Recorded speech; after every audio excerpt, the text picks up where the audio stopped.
Вот остановились в прошлый раз, что мехобработка клинка. Теперь вот тот же делаю. Нагреваю до такого состояния, до красного цвета. Равномерно со всех сторон. Так.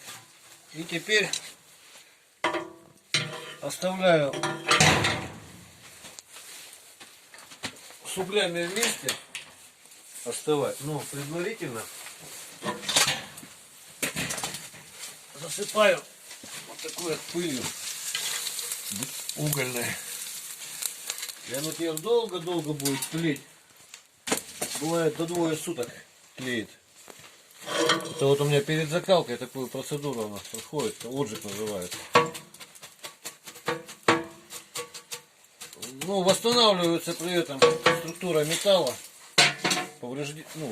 связи как бы восстанавливаются, все такое, очень полезная процедура перед закалкой. Чем дольше отжигается, тем лучше для клинка. В общем, всего доброго, до свидания.